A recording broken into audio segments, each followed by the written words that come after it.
Welcome aboard, mate. You've just stepped onto the deck of a tale that will carry you straight into the heart of the Golden Age of Piracy. Over the next chapters, we'll sail the rolling seas together, exploring what life was really like for those who lived under the black flag. You'll smell the salt in the air, hear the creak of the timbers, and feel the wind snap the sails as we uncover the food they ate, the battles they fought, the rules they lived by, and the dangers they faced every single day. Before we set sail, do me a favor, drop anchor for just a moment. If you enjoy this kind of journey, please like this video, subscribe to the channel, and ring that bell so you won't miss the next voyage. And I'd love to know where you're listening from. Share it in the comments below so we can see just how far our pirate crew stretches across the world. Now, lean back, breathe deep, and let the noise of the shore fade away. Picture yourself standing on a sun-warmed deck, the horizon stretching endlessly ahead. The ropes creak, the gulls call, and somewhere below, the ocean's deep voice whispers secrets to those who dare listen. The tide is right, the crew is ready, and the anchor's coming up. Let's cast off and slip into the stories of the sea, where danger, freedom, and fortune await. Your pirate journey begins now. Part 1. The Floating World. Ropes groaned under the weight of the night's dampness. The air carried the scent of tar and brine, mingled with the faint, ever-present tang of wood softened by years of salt spray. Somewhere high above, canvas whispered in the morning breeze, each flap a reminder that the ship was not still but alive, breathing in its own slow rhythm. For a pirate, the deck beneath their feet was more than planks and nails. It was the only solid ground they would know for weeks, sometimes months. This floating world was both home and hunting ground, a place of cramped quarters and open horizons. The ships that carried these men and women were not the great, towering galleons of royal fleets. Those were too slow, too heavy, too obvious. Pirates favored vessels like the sloop, brigantine, and schooner, ships that could outrun larger warships, slip into shallow waters, and change direction in moments. Sloops were light and fast, with a single mast and fore and aft sails that gave them agility in changing winds. Brigantines, a little larger, offered space for more crew and heavier guns, while still keeping a nimble profile. Schooners, sleek and narrow, were prized for speed and their ability to maneuver close to shore. When luck smiled, pirates might capture a well-built merchantman and strip it of excess weight, turning it into a predator. The choice of ship shaped every aspect of life aboard: how many crew could sleep at once, how provisions were stored, and even how closely men worked and lived together. Aboard a pirate ship, space was the most precious commodity after food and powder. The upper deck belonged to the work of the ship, steering at the helm, adjusting sails, keeping watch from the forecastle or the crow's nest. Below that was the gun deck, where the ship's cannons sat ready, and where the air was thick with the scent of oiled metal and the stale residue of powder. The lowest levels, the hold, were where provisions, loot, and sometimes prisoners were kept. Between these layers, the crew slung their hammocks wherever there was space, often just feet above the cargo. Privacy was a luxury no pirate expected. Hammocks were packed close, shoulder to shoulder, swaying with the ship's constant roll. The darkness below deck was broken only by the light of lanterns, their glow caught in the damp, making the air seem thicker. Every sound traveled here: the cough of a sick man, the clatter of boots on the deck above, the creak of a hammock as its occupant shifted in uneasy sleep. Despite the closeness, the ship was alive with movement. The crew lived by the watch system, splitting into two main shifts that rotated every 4 hours. While one group worked, trimming sails, cleaning decks, repairing lines, the other tried to sleep, eat, or simply rest. Time was marked not by clocks but by the ship's bell, rung at set intervals to signal the change. Life aboard meant constant adaptation. A calm day under blue skies might be followed by a night of sudden squalls, the ship heaving as waves crashed over the bow. Men scrambled barefoot across slick planks to haul in sails, voices raised above the roar of wind and water. On quieter days, The same men might sit cross-legged on deck, patching torn canvas or whittling bits of wood into small trinkets to pass the time. Every pirate learned the feel of the ship, the way she responded to wind, the shift of weight when cargo was moved, the subtle difference between a gentle roll and the warning lurch of an approaching storm. That awareness was survival. A misstep could mean going overboard, and in open water, a man lost was a man gone forever. The captain's quarters stood apart from the rest, usually at the stern. Here, charts were spread on a table, and a small shelf might hold a sextant, compass, or other instruments of navigation. A few personal items, a chair with a cushion, perhaps, or a bottle of brandy, marked the space as belonging to someone with authority. Even so, pirate captains lived far closer to their men than naval officers did. The separation was one of role, not luxury. The rest of the ship was communal. Meals were eaten together, chores were shared, and decisions, at least on well-run pirate ships, could be discussed in the open. The Articles of Agreement, or ship's code, governed behavior, division of spoils, and duties. Breaking them risked punishment, but the rules also bound the crew together. They knew what to expect of one another. At night, when the watch was set and the wind was steady, the ship settled into a rhythm that felt almost peaceful. The sea's hush became the background to murmured conversations, the soft snore of the off-duty watch, and the distant slap of water against the hull. Stars filled the sky above, and the ship's wake traced a pale path across the black water. In those moments, the floating world felt endless, a place cut off from the troubles of land, suspended between horizon and sky. Yet this home was never still. Sails aged quickly, ropes frayed, wood demanded constant attention. Every day brought small tasks that kept the ship alive, scraping barnacles from the hull, mending tears in canvas, cleaning the guns so they would fire without hesitation. The work bound the crew together as much as the hunt for plunder. Each man's survival depended on the skill and discipline of the others. Life aboard a pirate ship was a balance between the harsh and the hopeful. The sea could be cruel, but it also offered freedom unmatched on land.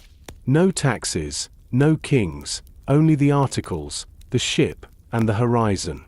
Here, a man could rise by skill and courage rather than birth. Here, the ship became both weapon and sanctuary.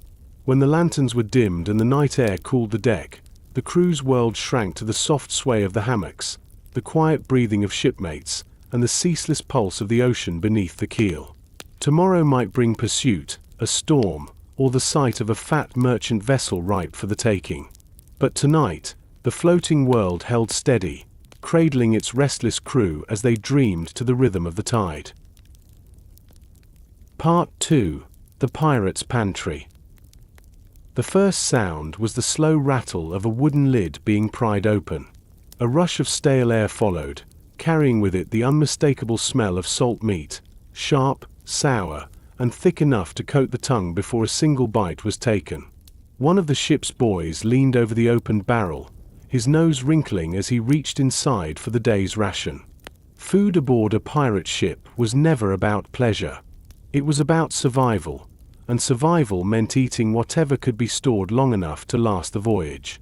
There were no markets once the ship left harbor, no bakeries filling the air with the scent of fresh bread. Everything came from the ship's pantry, which, in truth, was little more than a section of the hold where barrels, sacks, and casks were crammed together, lashed in place to keep from tumbling when the ship rolled. The backbone of the pirate diet was salted meat, usually beef or pork. Before a voyage, sides of meat were packed into large barrels layered with coarse salt, the crystals drawing out moisture and slowing the rot. Over weeks, the salt toughened the meat into something closer to leather.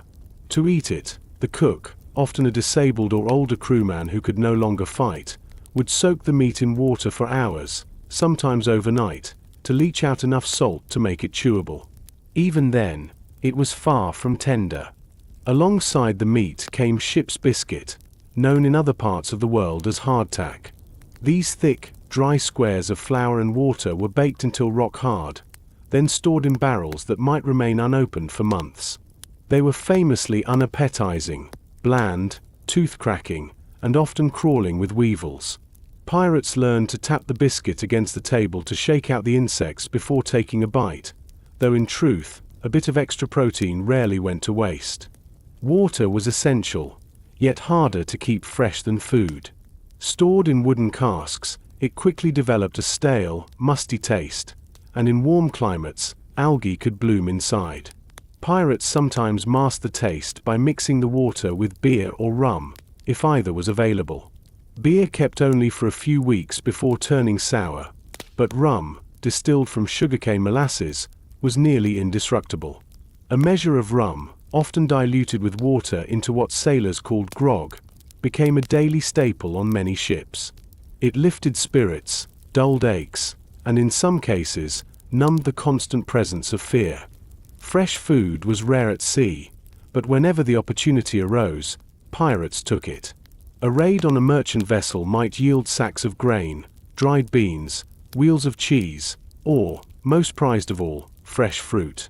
Oranges, limes, and lemons were especially valued because they warded off scurvy, a disease caused by vitamin C deficiency that left gums bleeding and bodies weakened. The same went for vegetables, though these were harder to store. Fishing offered occasional relief from monotony. When the sea was calm and the ship's pace allowed, lines were cast over the side, baited with scraps of meat or whatever else could be spared. Catches varied: mackerel, tuna, sometimes larger fish that could feed the whole crew for a day.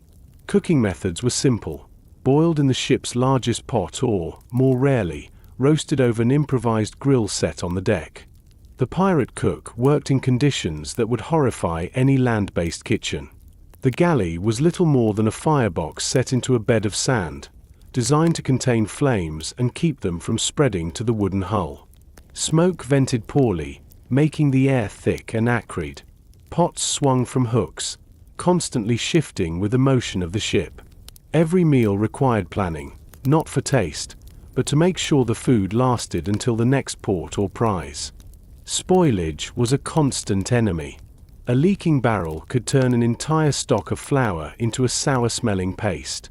Salt pork left too close to a heat source might drip away its fat, leaving dry, inedible scraps. In tropical waters, mold could bloom on almost anything within days. Rats, ever present aboard wooden ships, found their way into sacks of grain or nibbled at stored cheese. Pirates tolerated the vermin to a degree, knowing that a few cats, if they had them, could only do so much. When food ran short, the crew grew restless. Hunger made tempers short, and short tempers could turn into mutiny if the captain was blamed for poor planning. A good captain ensured the hold was stocked before leaving port, but even the best planning couldn't account for storms that slowed the voyage or enemy ships that forced a change of course. In the leanest times, the crew resorted to boiling leather, belts, boots, scraps of old sail, in the hope of softening them enough to chew. Still, there were moments of abundance. When a captured merchantman yielded fresh stores, the cook might prepare a rare feast: thick slices of roasted pork, bread still soft from the ovens ashore, ripe fruit passed around like treasure. On those days, the air on deck was filled with laughter and the smell of good food. Men ate until they were full, knowing it might be weeks before such bounty came again. Meals were communal affairs, taken on deck when the weather allowed. There was no formal seating. Pirates squatted on coils of rope, leaned against the rail, or sat cross-legged on the planks. Food was served in wooden bowls or directly into the hands. Utensils were scarce. A knife was used for everything from cutting meat to scraping biscuit.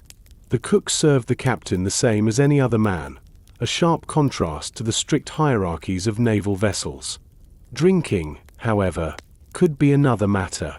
While rum rations were often shared equally, some captains watered theirs down to keep discipline.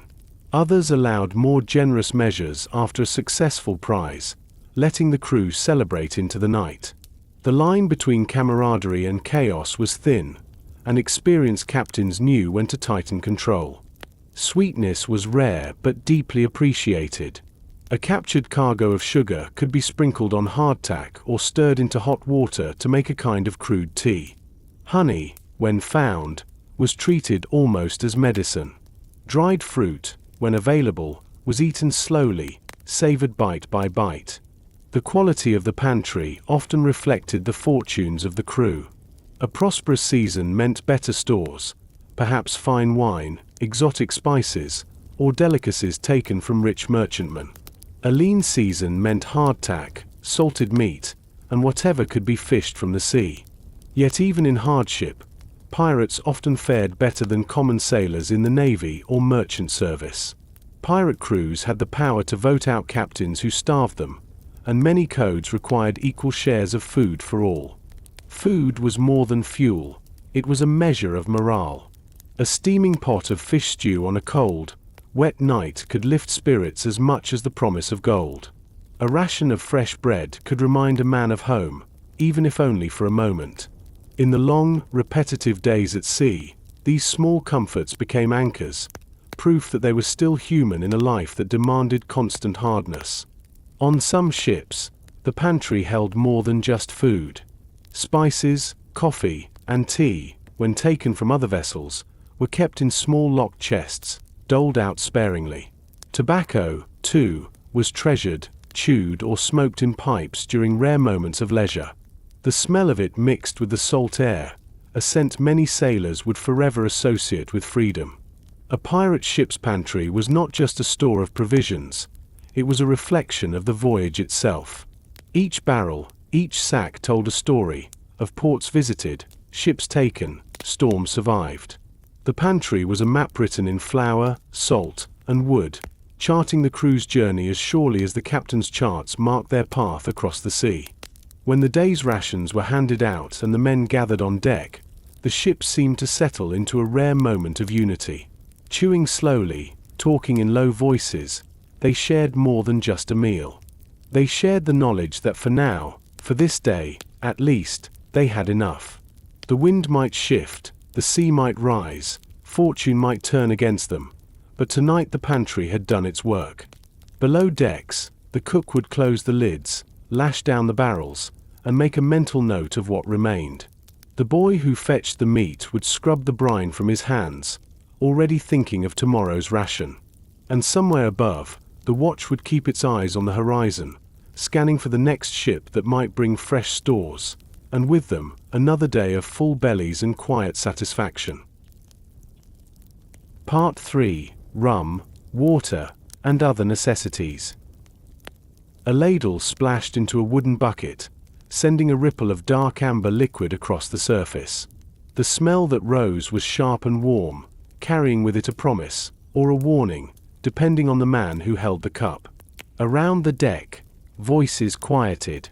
It was rum time. On a pirate ship, the daily drink was more than refreshment. It was part of the rhythm of life at sea, a marker as certain as the ship's bell.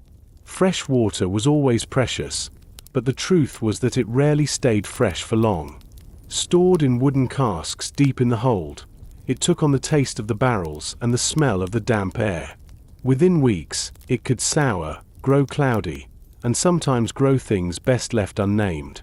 Rum did not have this problem. Distilled from sugarcane molasses in the Caribbean, it was strong, cheap, and easy to store without spoilage. Pirates drank it straight when they could afford to, but more often it was mixed with water into a drink called grog. The mixture served two purposes. It stretched the rum supply and made the stale water more palatable. The tradition of watering rum down came partly from discipline. Too much strong drink could turn an orderly crew into a dangerous mess. A pirate ship was no place for drunken accidents. A man could fall from the rigging, mishandle a weapon, or pick a fight that ended with blood on the deck. Most captains knew they had to strike a balance. Enough rum to keep spirits high, not so much that it broke the ship's order. Distribution was handled carefully. The quartermaster often oversaw the process, measuring each man's portion so no one received more than his share. Rations might be given once or twice a day, depending on supplies and the captain's rules. On some ships, the rum was mixed fresh each time. On others, it was watered in bulk, making it harder for the crew to secretly drink it neat. Fresh water, when it could be taken aboard, came from rivers or wells at port. Pirates filled casks as quickly as possible, knowing that once they returned to sea, the supply would begin its slow decline in quality. The barrels themselves were important. A leaky or tainted cask could ruin the entire store. When supplies ran dangerously low, the crew might risk approaching an unfamiliar shore to refill, even if it meant encountering unfriendly locals or naval patrols. Sometimes, captured ships provided a welcome bonus in the form of wine, brandy, or beer. These were luxuries, consumed quickly before they could spoil in the heat. Beer rarely lasted more than a month in the tropics, turning sour and undrinkable. Brandy kept better but was often rationed for special occasions, the taking of a prize, surviving a storm, or making it safely into harbor after a long run. Not all necessities were liquid. A well-run ship carried stores of vinegar, which served several purposes. It could flavor food, clean equipment, and even be used as a crude disinfectant. Some captains ordered the decks swabbed with vinegar to combat the smell of rot and the spread of disease. It was also believed to help preserve health in cramped, unsanitary conditions.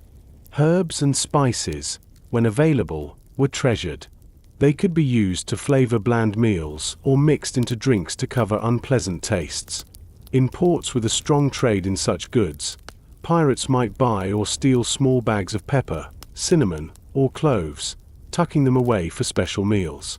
Even the smallest pinch could transform a stew or mask the taste of questionable water. There were also items considered necessary for morale as much as for survival. Tobacco was near the top of this list. Whether chewed or smoked in clay pipes, it was a comfort on long watches and quiet evenings. The smell drifted across the deck, mixing with the salt air and the scent of tar from the rigging. Coffee and tea, when seized, were equally popular, though they were rare and valued more for trade than daily use. In times of plenty, a captain might allow double rations of rum or extra tobacco, particularly after a rich capture. These moments became stories told for weeks afterward, small bursts of celebration that broke the monotony of life at sea. Music might follow, with fiddles or drums brought onto the deck, and men singing until the night watch took over. In leaner times, rations were cut, and discipline tightened. The quartermaster's ladle would dip more slowly, and the grog cups would hold less. Complaints were few. Most pirates understood the danger of running dry at sea, but the mood would shift. Conversations grew shorter, and laughter became scarce. There were men who could not handle even small amounts of rum. Drunkenness could make a man careless, and on a ship, carelessness could kill.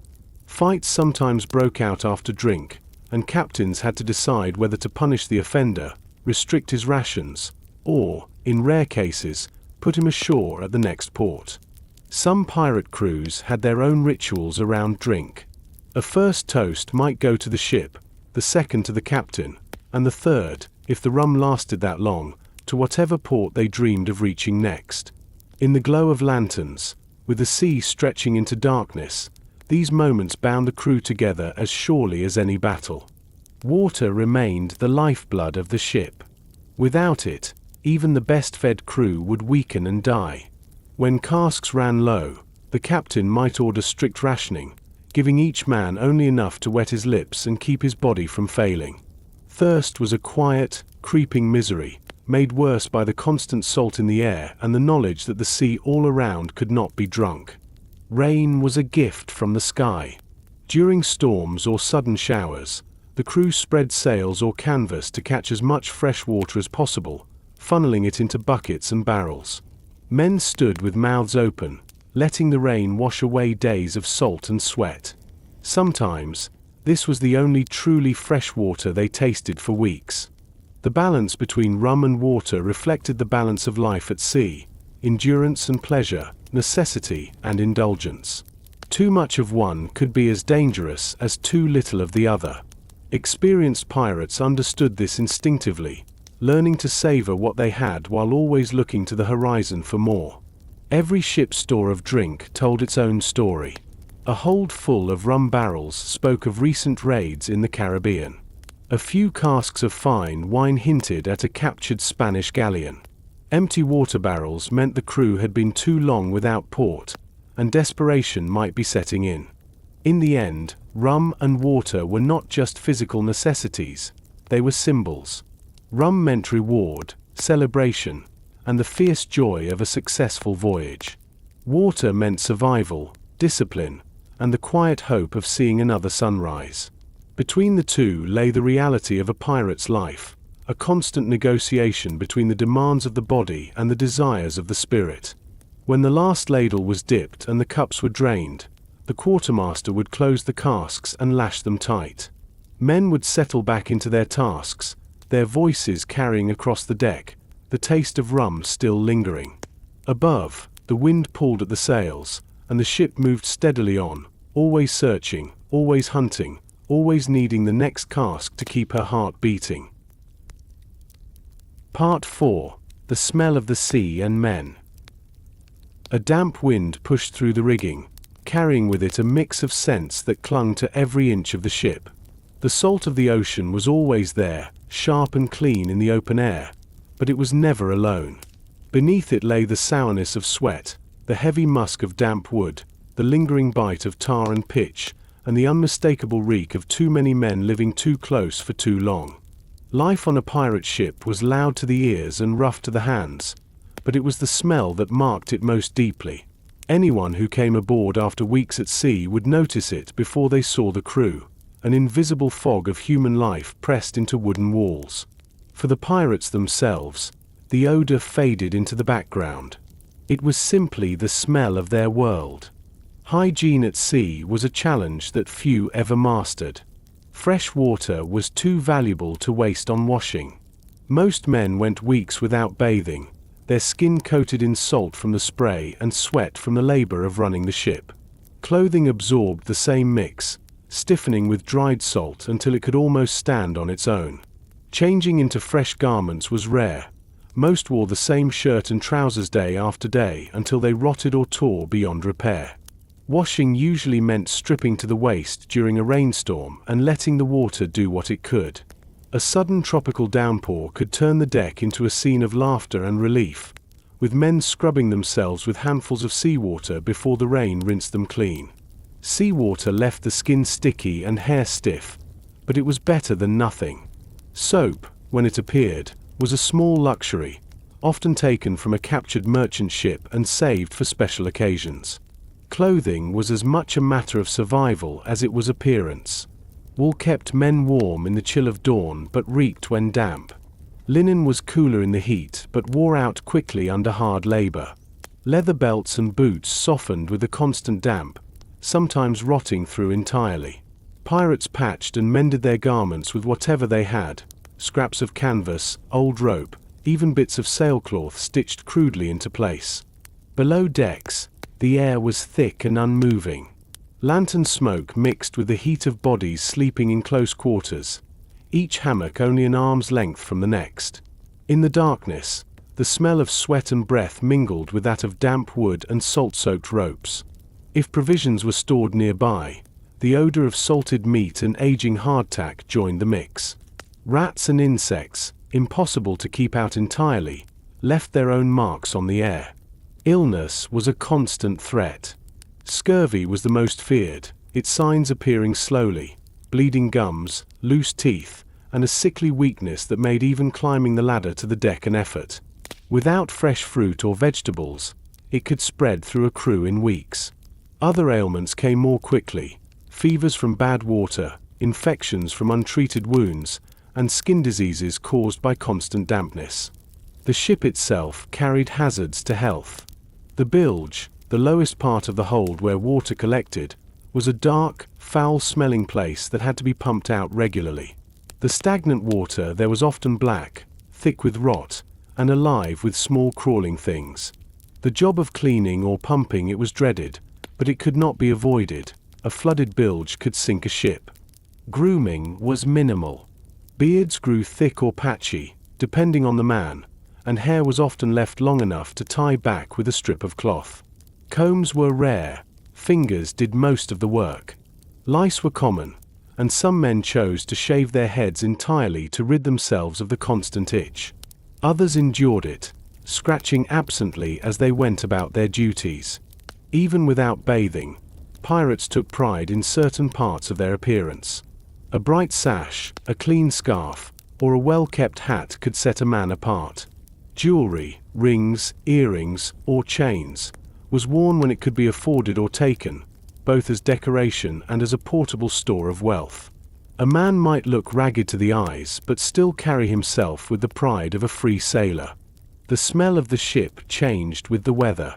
In dry, sunny weather, the heat baked every scent into the planks, bringing out the resinous tang of the tar used to seal seams. In wet weather, everything grew heavier, clothing, rope, and sails all holding the damp, releasing the smell of mildew. During storms, the overpowering scent of the sea, wild, clean, and cold, would sweep the decks, masking everything else for a time. Personal space was a rare gift. Pirates slept within arm's reach of one another, ate shoulder to shoulder, and worked side by side in the rigging or at the guns. This closeness meant every cough, sneeze, or fever spread quickly. Quarantine was impossible. A sick man either worked or lay in his hammock, tended by shipmates who could offer little more than water and a blanket. Despite the discomfort, there were moments when the life's roughness was almost forgotten.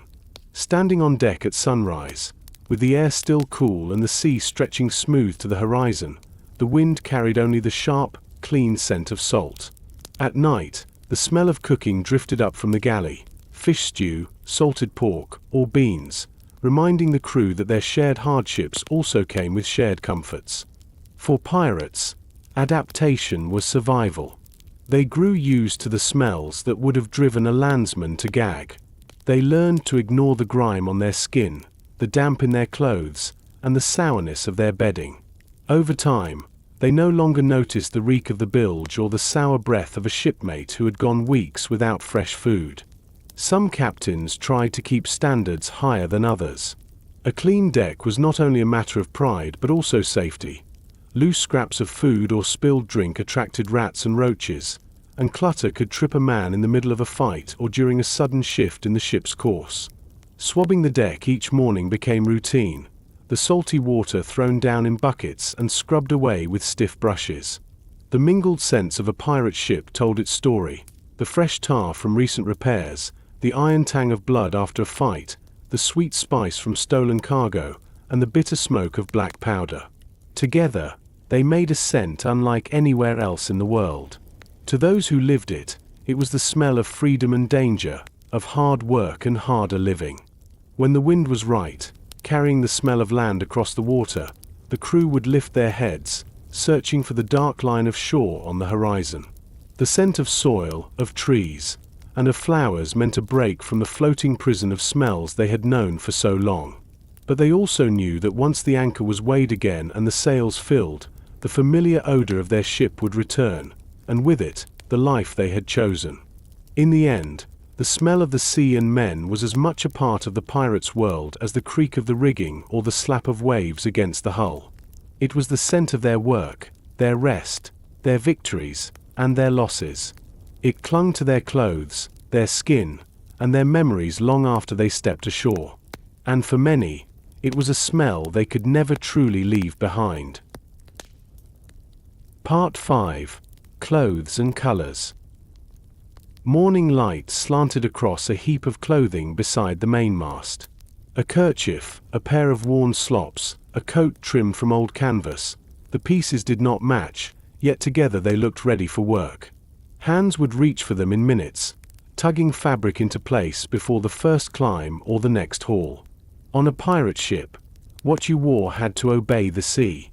Clothing began with movement.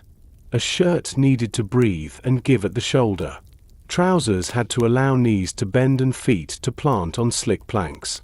Many sailors chose wide-legged breeches cut to mid-calf so cloth stayed clear of wash and ropes. Slops, loose over trousers, went on when tar or fishwork threatened to ruin better garments. Fit mattered less than freedom. A tight seam could cost a foothold. Cloth told its own weather. Linen felt light in heat and dried quickly after spray. Cotton, when crews found it, wore soft and cool but frayed faster under heavy labor. Wool held warmth even when wet, though a week of mist gave it a stubborn smell. Canvas, cut from tired sail, turned into short jackets that took tar well and shrugged off rough handling. None of it stayed new for long. Feet had their own rules. Barefoot gave the best grip on ratlins and decks, letting toes feel the ship's motion. Soft shoes with thin soles came next for those who needed protection without sliding. Heavy boots made sense ashore or in a cold watch, yet at sea they trapped water and slowed a man in a fall. Many cut shallow grooves in their soles for traction, carving safety into the leather. Headgear changed with task and wind. Wide brims shielded eyes when the ship steered straight into afternoon glare. Knitted caps hugged the skull at night. Kerchiefs kept sweat out of vision and hair away from blocks and pins. A strip of cloth around the wrist turned rope bite into a dull ache instead of an open cut. Small choices like these kept hands working when weather chose not to cooperate. Belts and sashes linked dress to danger.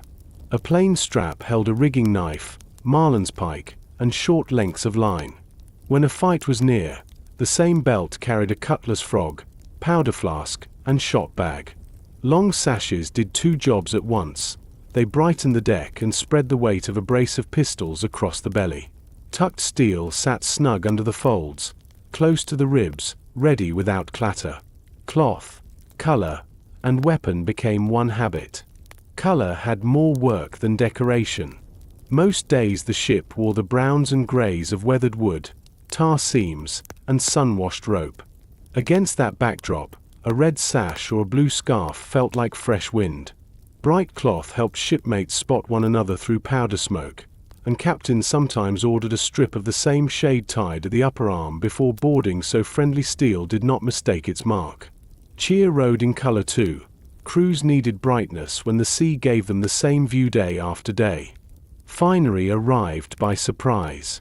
A captured trunk might spill lace and brocade onto a deck still streaked with soot. Embroidered waistcoats, stiff collars, and velvet cuffs looked absurd at first, then turned useful under knife and needle. Long coats were cut short so they would not snag in lines. Frayed shirts hid under silk vests. A feather might sit for a night in a hat and vanish the next morning when the wind went foul. The crew treated luxury like any other prize. Take what works, trade or trim the rest. Mending filled quiet hours. Needles moved in every corner, stitching sleeves back to bodies and cuffs back to wrists. Sailmakers' palms and wax thread served not only canvas but shirts and coats as well. A square of old hammock became a new pocket. Strips from ruined breeches lined a pair of shoes. Straight seams kept out wind better than any flourish, and the best hands with a needle could bargain their skill for tobacco or the first ladle from the stew. Space was thin, so storage stayed simple. A sea bag or small chest held a life's worth of cloth. On calm days, lines stretched across the deck like low rigging, pegged with shirts and trousers that cracked white with dried salt. Soap, when found in a captured store, traveled wrapped in oilcloth like treasure. Rain did most washing. Men laughed under sudden downpours, scrubbed with handfuls of seawater, then let the sky finish the job. Jewelry and small keepsakes crossed from port to sea with ease. Gold earrings worked as portable savings. Rings and chains traded quickly when coin ran out. A coin punched for a cord hung at the throat to guard against misfortune, part belief, part memory. Bits of coral, colored glass, and carved bone found their way into hair or onto hatbands. Hard living did not erase the wish to carry something beautiful. Tattoos wrote longer stories than clothes could hold. Swallows for long voyages and safe returns. Hearts for loves and names left ashore. A skull for danger survived. Some kept the ink under sleeves. Others wore it where the world could read it. On a deck that wore the same brown and grey, these marks gave a body its map. Women on board dressed to the same rule as men, the work decides. Binding, shirts, breeches, canvas coats, the sea forced the same practicality on everyone. Sashes and belts did the same jobs on every waist. A borrowed officer's coat from a prize might be cut to fit and worn at the helm with as much authority as any captain's garment. Fabric asked only one question: will it help you do what this ship demands? Weather made fashion and unmade it. Heat pushed sleeves high and left collars open so sweat could dry. Cold drove layers, wool under canvas, scarf and cap tied twice. Oilskins, when luck delivered them, turned rain from punishment into nuisance. Without them, watches in hard weather soaked a person through, and a warm coat saved sleep later. A single dry garment could mean the difference between strength at dawn and shivers that stole it. Clothing could hide as well as announce. Pirates often dressed their ship like a harmless trader until the gap closed. Men moved about in plain coats with hats pulled low. Sails were cut to look slow. Conversation on deck turned louder, clumsier, to complete the picture. Then came the turn. The flag cracked free, pistols appeared from sashes, bright scarves flashed along the rail, and the act ended in an instant. Dress helped write the trick. Rules trimmed excess when safety required it. Loose cuffs tangled in blocks. Long skirts of cloth caught gusts and dragged water on deck. Prudent captains ordered sleeves tied back and coats cut short before the guns ran out. A good leader knew that vanity slips where the sea waits. Most allowed flair when work eased, ribbons, polished buckles, a clean collar on the Sunday watch, because they also knew spirits need tending. Shore changed the palette. With coin in pocket, sailors visited tailors and dyers, stepping out with saffron waistcoats, deep blue kerchiefs, or sharp new shoes. The ship brightened for a week, then salt, tar, and powder pulled everything back to its working colors. The fine waistcoat went up on a peg above a hammock, waiting for the next landfall. Hope stayed in that small square of brightness, even when spray turned the deck cold. Improvised protection crept into garments when danger grew near. Extra cloth wrapped under a sash softened the shock of a glancing blow. Leather braces at the forearm took the first bite of rope. A rag tied over the nose and mouth cut the sting of powder smoke. None of it made proper armor, yet a few thoughtfully placed layers often bought precious seconds. What the crew wore showed where they had been. Spanish braid edged a coat stitched from Dutch cloth. A French button sat next to a wooden one carved aboard. The mix proved a truth of pirate life. People and goods came from everywhere, then learned to work together under the same wind.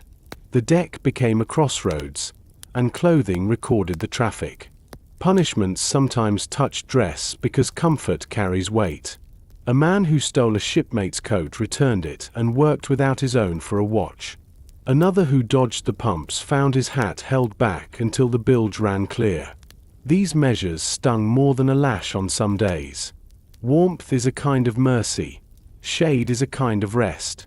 Taking either reminded everyone that the ship came first. Even the captain's coat told a story.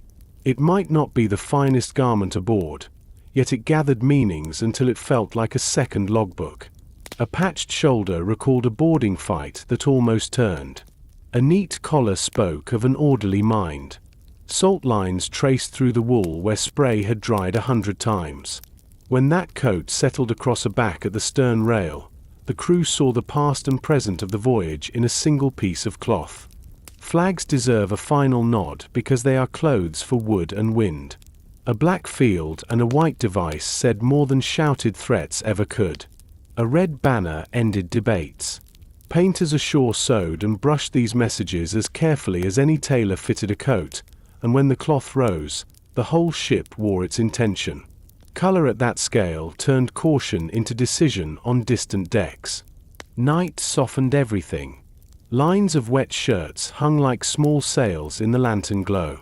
Sashes rested across sea chests, their colors quiet.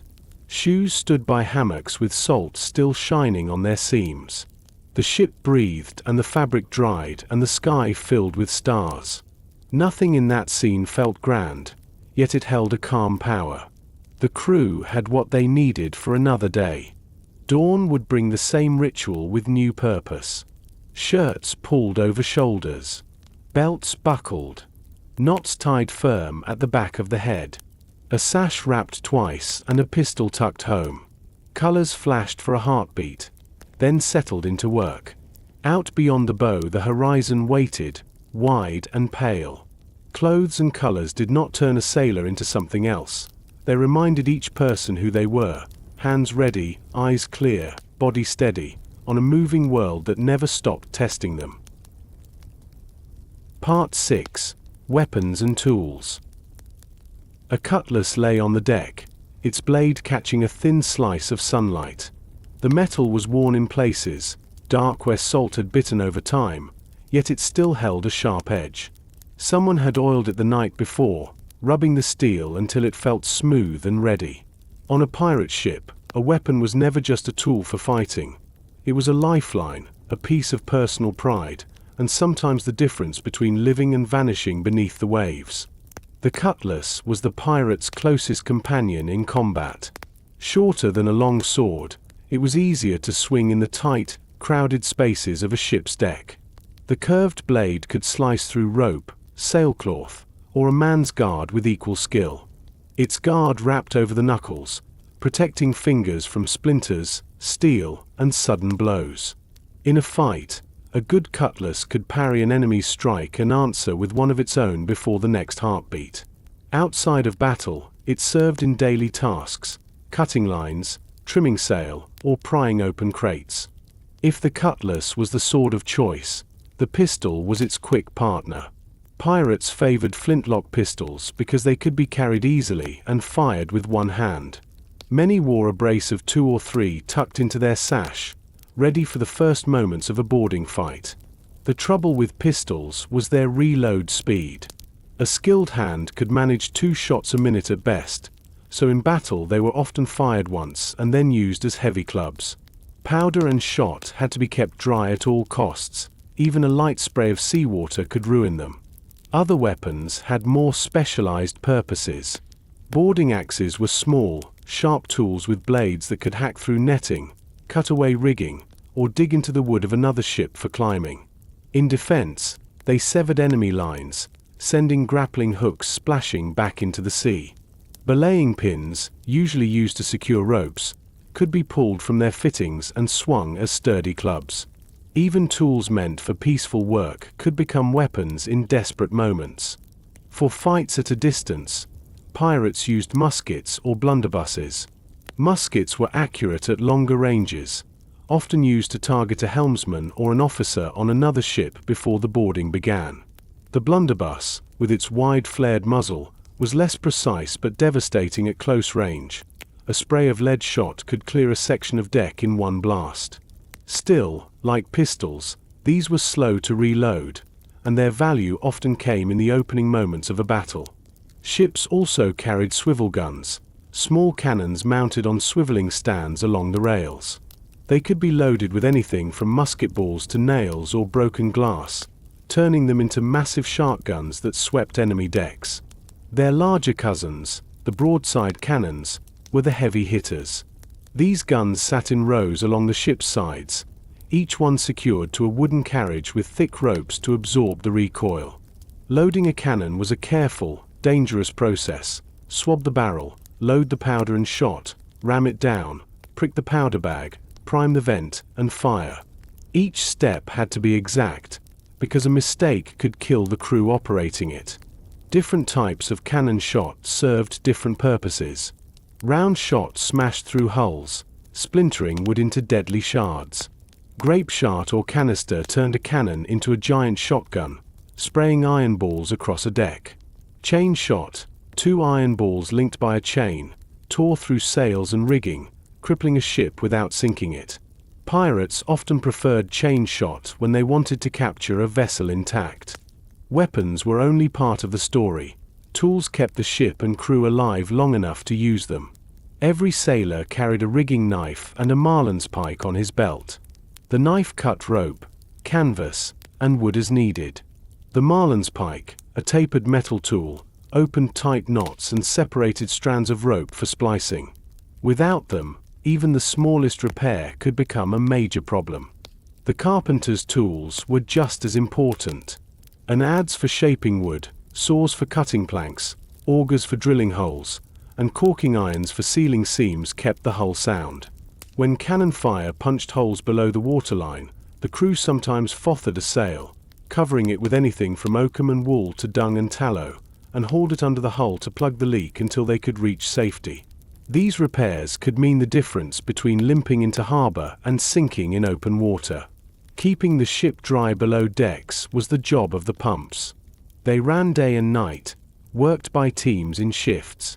Long handles drew up water from the bilge, a dark, foul-smelling mix of seawater, spilled drink, and rot. Neglecting the pumps could sink a ship even in calm seas, so they were manned constantly. Navigation tools had their own kind of respect. A compass kept in a gimbaled box stayed steady even when the ship pitched. A log line, a rope with knots tied at intervals, and a wooden board at the end, measured speed. Hourglasses marked time in half-minute turns, helping navigators keep track of the distance traveled. Lead lines told the depth and even brought up samples of the seabed, so the crew knew what kind of ground lay beneath them. Signals mattered as much as steel. Flags in different patterns spoke messages between ships. At night, lanterns arranged in certain positions could warn of danger, guide a vessel into safe water, or mark a change of course. Drums or whistles sometimes carried orders across the deck when the wind tore spoken words away. Pirates also prepared defenses. Boarding nets hung from the rails to slow attackers. Buckets of sand were spread on the deck to keep feet from slipping in blood. Hatches were covered with spare sailcloth to stop grenadoes, small, powder-filled bombs, from falling below. Long boarding pikes kept enemies at a distance during the first rush. Every weapon and tool required care. Salt air rusted steel and rotted rope. After a fight or a day of hard work, blades were wiped with oil, firearms were cleaned and dried, and wooden handles were checked for cracks. Rope was inspected for frays and repaired with careful splices. Even a single weak line or a dull blade could be deadly when the ship needed every part of itself working. Weapons also carried memories. A dent in a cutlass guard might be from a close block in battle. A pistol's grip might be worn smooth where one man's hand had held it through years of voyages. Tools were the same. A carpenter's adze could have shaped planks in 3 different ships, each with its own history. Sometimes, the sight of these weapons and tools was enough to win a fight without firing a shot. A broadside of chain shot across an enemy's bow, a row of armed men at the rail, the glint of pistols in sashes. All these could convince a target to surrender before a single life was lost. On quiet days, these same items served peaceful purposes. A knife that had cut a boarding net one week might slice open a sack of grain the next. A boarding axe could chop firewood for the galley. The line that once held a grappling hook might be used to hoist a barrel from the hold. Life at sea blurred the line between weapon and tool. Everything had to serve more than one purpose. In the end, the weapons and tools of a pirate ship were not just instruments of survival. They were part of the ship's very identity. Every blade, every gun, every piece of rigging told a story of where the crew had been and what they had faced. They were the extensions of the crew's hands, ready for work, ready for war, and always ready for the unpredictable life that came with chasing fortune across the sea. Part 7. The Code of the Ship. The quartermaster stood in the shade of the mainmast, a folded sheet of parchment in his hand. Around him, the crew gathered in a loose circle, leaning against rails, coiled ropes, or the barrels stacked along the deck. The sea was calm, the sails hung easy, and for a rare moment there was no work to be done, only words to be heard. The parchment held the articles of agreement, the ship's law, and every man present would have to give his mark to show he understood and accepted them. On a pirate ship, The code was not just formality. It was the heart of the ship's order, the invisible rope that tied the crew together. Life at sea was hard and dangerous, and without rules, it could easily turn into chaos. The articles laid out everything: how loot would be divided, how disputes would be settled, what punishments would be given for breaking the rules, and even what happened if a man was wounded in service. The code varied from ship to ship, but certain points appeared almost everywhere. The first and most important was equal voice in major decisions.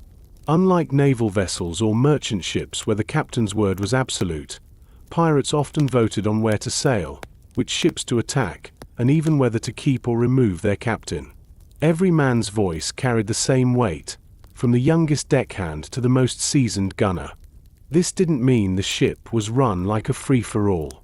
The captain still commanded in battle, and his orders were expected to be followed instantly when the ship was in danger. But outside of combat, power was more evenly spread. The quartermaster was almost as important as the captain. He managed supplies, settled disputes, and made sure no man took more than his share of plunder or rations. If the crew felt the captain had become reckless or unfair, the quartermaster could call for a vote to replace him. Loot was the lifeblood of the pirate life, so the articles spelled out exactly how it would be divided. Shares were assigned based on role and responsibility. The captain and quartermaster usually took a little more than the rest, perhaps 1.5 or 2 shares, while officers like the gunner, boatswain, and carpenter received slightly larger shares than common sailors. But compared to the navy or merchant service, the difference was small. A skilled sailor on a pirate crew could expect a far fairer cut than he ever would under the king's flag.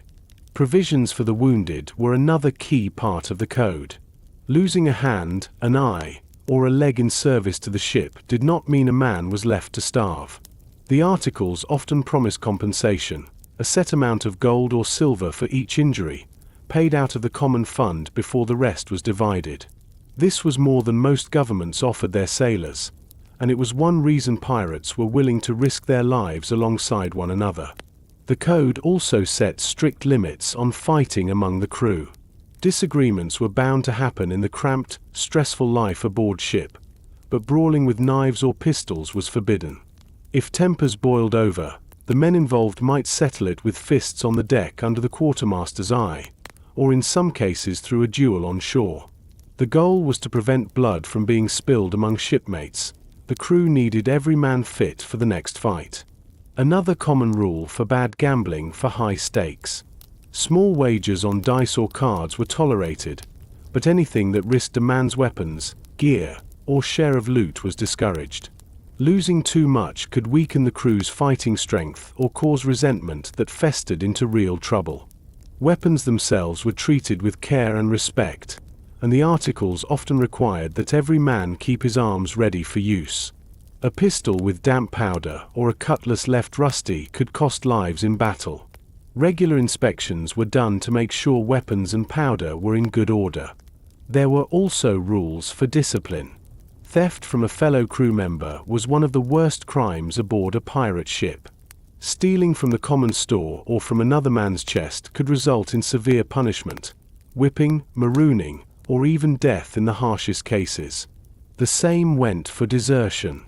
A man who slipped away in port without permission risked being hunted down by his own shipmates. The articles also governed behavior toward prisoners. While not all pirate crews treated captives kindly, many codes demanded that unnecessary cruelty be avoided, especially if a ransom or exchange was planned.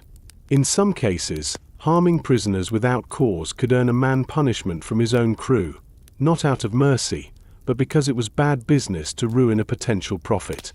The code extended to life ashore as well. In some crews, a portion of each man's share was set aside in a common chest to cover supplies, repairs, or bribes in port.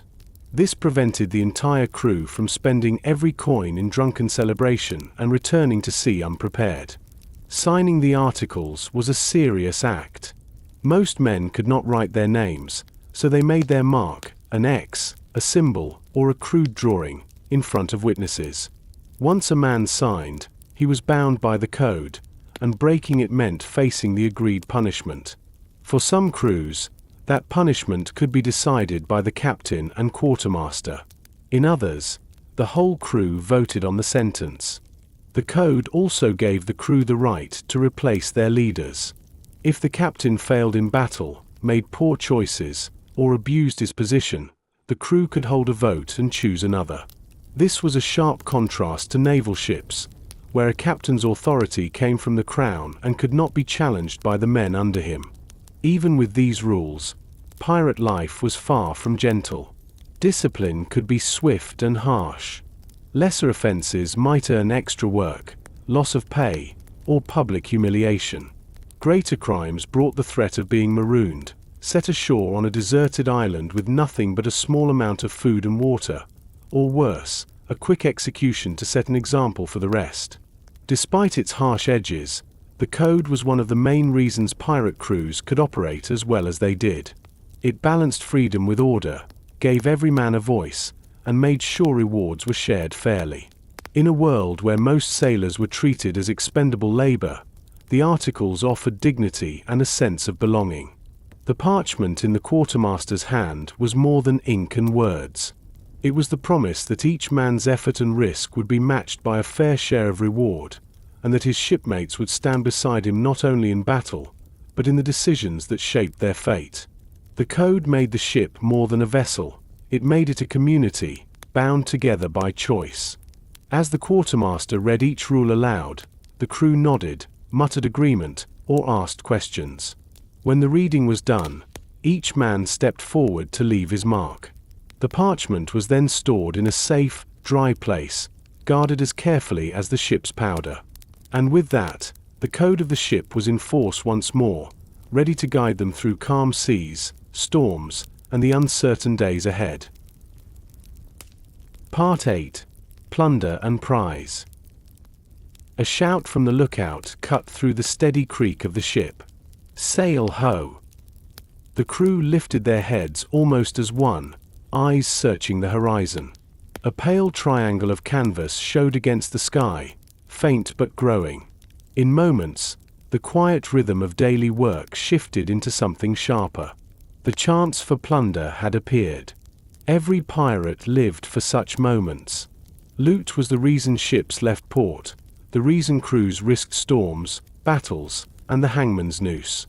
But taking a prize was never as simple as charging straight at it. Each approach had to be judged with care. Was the ship armed?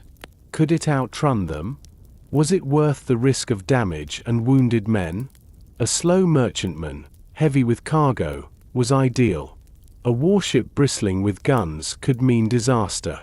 The captain and quartermaster studied the target through their spyglasses. They watched the set of its sails, the way it moved with the wind, and the flags it flew. Sometimes those flags lied. A merchant might fly the colors of a friendly nation to ward off attack, just as pirates sometimes disguised themselves as traders. If the decision was made to give chase, orders came quick. Sails were trimmed for speed. Men scrambled up the rigging, tying and loosening lines with practiced hands. The helmsman brought the bow around to catch the best of the wind. The ship began to gather speed, the gap between hunter and prey shrinking with each minute. Some captures ended without a fight. If the target's crew saw the black flag rise, they might strike their colors immediately, hoping to save their lives and ship. The pirate reputation for fierce fighting worked as well as any cannon shot. But when a ship refused to yield, the dance began in earnest. Cannons might fire chain shot to cripple the masts and rigging, slowing the target so the pirates could close in. Muskets and swivel guns kept enemy gunners' heads down while the ships drew side by side. Grappling hooks with thick ropes were thrown across to catch the railings or rigging of the prize. Once they held fast, the real danger began: boarding. Cutlasses flashed in the sunlight, pistols boomed at close range, and boots thudded on strange decks. Pirates fought hard but often aimed to kill only when necessary. A surrendered crew was more valuable alive, especially if they could help sail the captured ship to port. The quicker the fight ended, the less risk to the pirates' own men. Once the prize was secured, the first job was to control the crew. Prisoners were gathered, disarmed, and guarded. If the prize was close to shore, some pirates might set captives adrift in a boat rather than keep them aboard. Far from land, they might leave them on their ship with just enough supplies to reach safety, or, in darker cases, maroon them entirely. Then came the moment everyone had been waiting for, the search. Pirates moved through the prize from bow to stern, looking for anything of value. Cargo holds were opened, chests pried apart, and even the crew's personal belongings examined. Gold and silver were rare but celebrated when found. More often, loot came in the form of trade goods, sugar, tobacco, spices, cloth, wine, or barrels of rum. Tools, weapons, and ammunition were taken eagerly, as they could be used immediately. Sometimes the best prize was the ship itself. If the captured vessel was faster or in better condition than the pirate's current one, it might be adopted as the new flagship. The old ship could be refitted as a secondary vessel or stripped of useful parts and scuttled. This choice was made quickly. Every hour spent lingering increased the chance of being discovered by patrols or rival pirates. Once the plunder was secured, the pirates returned to their own ship or divided their numbers between both vessels to sail them in company. The real work began when the loot was brought aboard and the time came to divide the spoils. The division followed the ship's articles exactly. The quartermaster oversaw the process, often with several crewmen present to watch for fairness. The value of goods was estimated, sometimes by merchants in friendly ports, sometimes by the pirates themselves. Coin was counted, goods measured, and weapons inspected.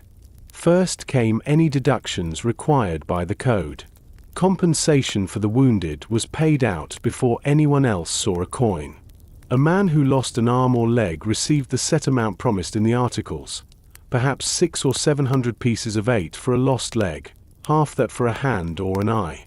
Powder, shot, and repairs to the ship might also be taken from the total before division.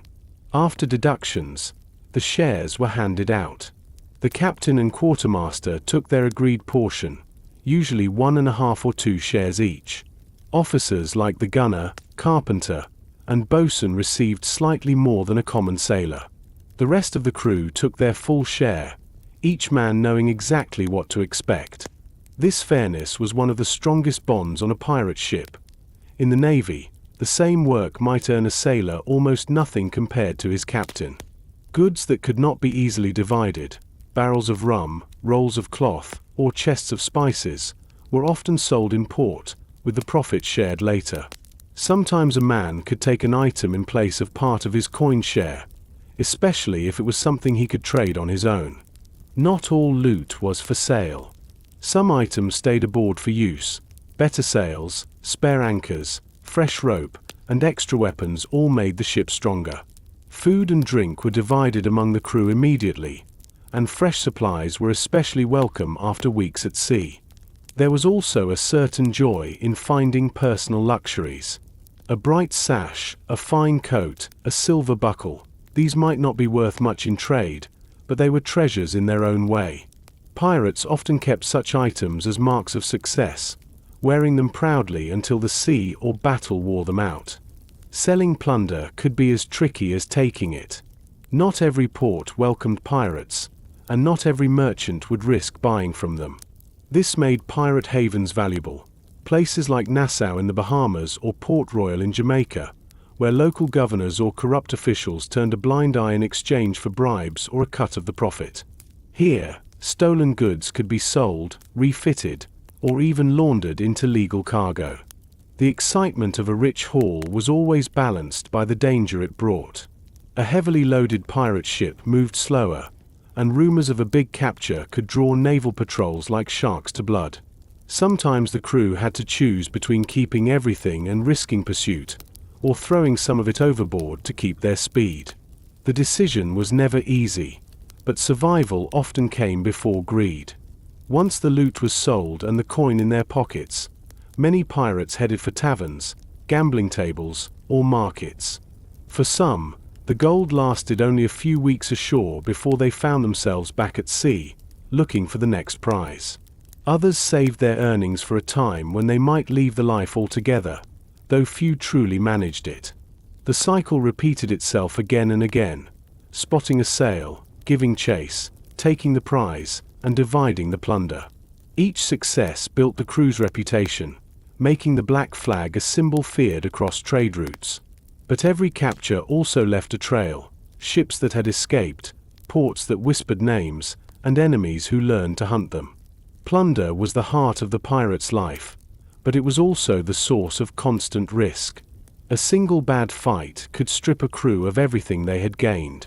Yet for men and women who had chosen the black flag, the lure of the next prize was too strong to resist.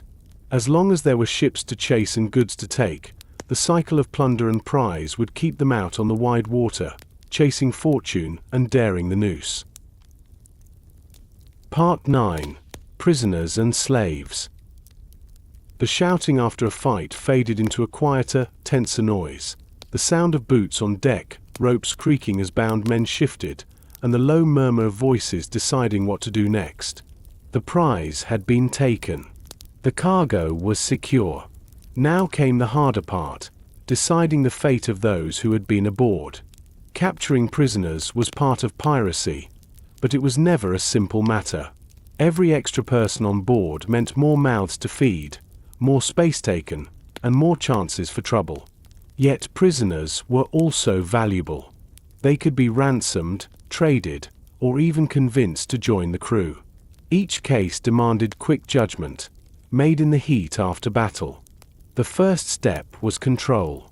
Enemy sailors were gathered together, their weapons taken, and their hands often bound. Some were locked in a cabin or down in the hold under guard. Others might be kept in a corner of the deck where they could be watched easily. This wasn't just for security, it was also a show of dominance. The pirates had won, and the prisoners needed to understand that any sudden move could turn fatal. The captain and quartermaster decided what happened next. Ransom was the preferred outcome for officers or wealthy passengers. A merchant captain, a shipowner's son, or a noble traveling between colonies could bring in a fortune if returned safely in exchange for gold. These captives were treated better than most, given decent food, allowed to keep some comforts, because their value depended on their survival and condition. Ordinary sailors were rarely worth ransom, but they still had uses. If the prize ship was to be sailed back to port as a captured vessel, some of its original crew might be forced to help navigate and handle the sails under armed watch. Experienced helmsmen and navigators were especially prized. Their skills could save time and lives on unfamiliar waters. A few prisoners chose a different path, joining the pirates. Some were offered the chance outright, especially if they had useful skills as carpenters, surgeons, gunners, or skilled sailors. For others, the choice was simple: sign the articles and share in the loot, or be set adrift with the rest. Many refused, unwilling to take the risk of the hangman's noose, but some accepted, either out of desperation or because they were drawn to the promise of freedom and fairer shares than they had known under merchant or naval flags. Not all captives were treated well. Pirates could be ruthless, and some had reputations for cruelty that spread fear ahead of them. Beatings, forced labor, and humiliation were not uncommon, especially if the prisoners had resisted fiercely in battle or had been known to mistreat captured pirates in the past. There were also captains who believed that fear kept order better than kindness, and their prisoners often suffered for it. The darkest part of pirate captures came with the taking and selling of slaves. Not all pirates engaged in the slave trade, but some saw it as another way to profit. Ships carrying enslaved Africans were prime targets because they often sailed heavily laden with both human cargo and goods. Some pirates freed the enslaved people and offered them a place in the crew, especially those with sailing experience, but others simply sold them in ports willing to look the other way. The treatment of enslaved captives varied. In rare cases, freed men became trusted crew members, earning shares like anyone else. Historical accounts tell of pirates such as Black Bart Roberts and Edward England who welcomed freed Africans into their ranks, valuing skill over skin color. Yet there were also crews who kept people in chains until they could be sold, seeing them only as merchandise. This grim reality was one of the most brutal aspects of piracy and a reminder that not all under the black flag lived by ideals of equality. Women taken prisoner faced their own dangers. If a passenger ship carried wealthy women, they were sometimes held for ransom alongside their families. But women also risked harassment or assault from the crew. In some cases, pirate captains enforced strict rules to protect female prisoners, knowing that harming them could destroy chances for ransom or create deadly conflicts on board. In others, such protection was absent, and captivity could become a nightmare. When the pirates decided not to keep prisoners, their choices narrowed. They could set them adrift in a small boat with enough supplies to reach land, assuming the sea stayed kind. They could leave them aboard their own ship, stripped of weapons and with sails damaged enough to slow them down, buying the pirates time to escape. The cruelest option was marooning, leaving captives on a deserted island with little more than water and a bit of food, if any. Survival depended on the island's resources and the luck of rescue. Some prisoners became bargaining chips in larger games. Pirates sometimes used them to negotiate safe passage through dangerous waters or to strike deals with corrupt officials in port. In such cases, a prisoner's value lay in politics rather than gold, and they might be treated carefully until the trade was complete. Prisoners could also be sources of information. Questioning captured sailors might reveal the location of merchant convoys, the schedule of treasure fleets, or the defenses of a particular port. A knowledgeable prisoner was worth more alive than dead, and captains often made use of that fact. Keeping prisoners was never without risk. A desperate man could start a fire, try to escape in the night, or signal to another ship. Guard duty was constant, and the crew never forgot that the people they were watching might turn on them if given the chance. This constant tension was one reason many pirates chose to release captives sooner rather than later. Despite the danger and the moral weight, prisoners were part of the pirate economy. They were assets, bargaining pieces, laborious, and sometimes new shipmates. Each decision about them reflected the crew's priorities: profit, survival, or, in rare cases, mercy. There are accounts of prisoners who later spoke well of their captors, describing them as fairer and kinder than expected. Others carried scars, both physical and emotional, from their time under the black flag. The truth lay somewhere between, shaped by the character of the captain, the mood of the crew, and the circumstances of the capture. When the decision was made and the fate of each prisoner settled, the ship returned to its routine.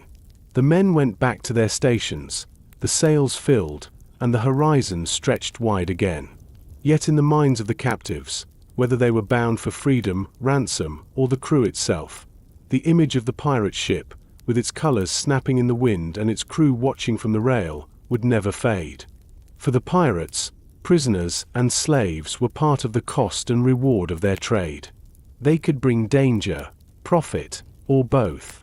Each capture carried with it a set of choices, and those choices revealed what kind of crew the captors truly were: men and women bound by a code of their own making, or simply predators taking what they could before the sea or the gallows claimed them. Part 10. Women on Deck. The spray from the bow caught in the wind, glistening for a heartbeat before falling back into the rolling sea. On most pirate ships, the deck was filled with men's voices, rough from salt air and shouting across the rigging. Yet history holds a smaller, rarer set of stories, ones where women's footsteps joined those of their shipmates, challenging expectations and leaving legends in their wake. In the 17th and 18th centuries, the idea of women aboard a pirate ship was almost unheard of. Superstition held that a woman at sea brought bad luck, and many captains refused to allow it. But there were exceptions, and those exceptions have become some of the most enduring tales in piracy's history. Some women came to the decks by disguise.